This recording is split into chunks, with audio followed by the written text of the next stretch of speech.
एकदम सुखा सुखा ହେଇଗଲା। नमस्कार, आज न्यू वीडियो आपण मानक स्वागत। आज कौन सी रेसिपी वीडियो में बनेबानी। आज आम ग्रीन्स मटर को केमती 7 रु 8 मास स्टोर करी भल भाव रखी नवा से वीडियो मु शेयर करी आपण मानक सह। एबे ग्रीन्स मटर सीजन सरी गलानी एवं महंगा मध्य हे गलानी, तो ताको केमती सुरक्षित भाव में आम साइड रखिबा से वीडियो आपण मानक सह शेयर करबी। तो चलंतु स्टार्ट करनवा। एटी गोटे किलो कच्चा मटर को मु छड़े नहीं भल भाव में धोई नहीं।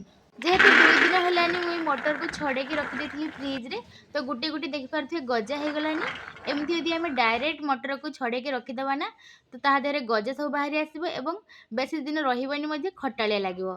से आम प्रथम ब्लांच करनवा।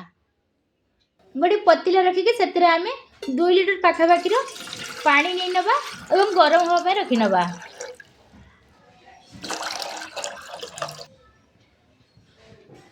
साथरे देबा गोटे चामच लुण एवं गोटे चामच चीनी। मटर ग्रीन कलर परफेक्ट भाव देखा बोली आम ये गोटे चामच लुण एवं चीनी की यूज करने ब्लाच पर भी आपण मैंने देखिए से ही भाव में ग्रीन ही देखा एबे लुण एवं चीनी की भल भाव में गोड़े नवा एवं किसी समय पानी को आम फुटा को रखी नवा। एबे पानी देखंतु अल्प हल्का फुटी आसलानी। एबे रखी सब ग्रीन्स मटर को देदेबा एवं 5 मिनट ताको भल से फुटा को रखी नवा। एबे देखंतु 5 मिनट पर मटर सब फुट आसलानी एवं हल्का ही ऊपर को आसलानी। आम आ बेसी न सिझे ताको एबे आम काढ़ी नवा गोटे छानी सहित एवं जल्दी जल्दी मध्य आम आइस खंड ऐड कर नवा, जहाद्वारा भल भाव में सी बेसी सिझबनी।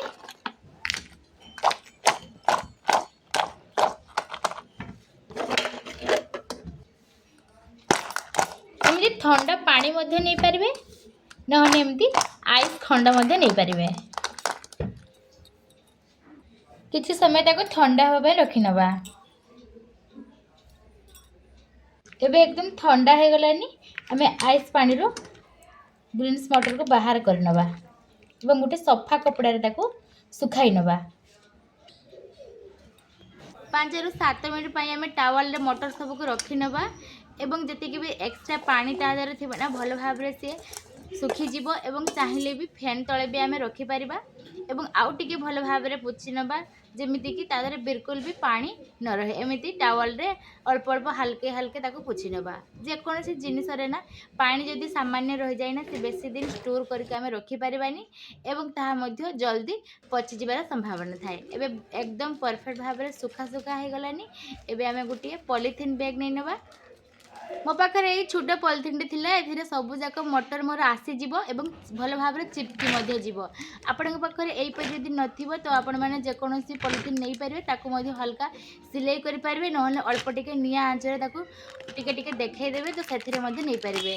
ध्यान रखिए जमी एयर कंटेंट होती पवन बिल्कुल भी पशि पार मुझे चिपके नहीं गोटे पैकेट मोर गोटे किलो मटर आम गोटे पैकेट बनी जाइए। फ्रिज रखी नेबी या तरकारी करके शेयर करी। आपण मानक यदि वीडियो भल लगी थाए तो आपण निश्चय एमती ट्राए करंतु एवं वीडियो गोटे लाइक कर दियंतु।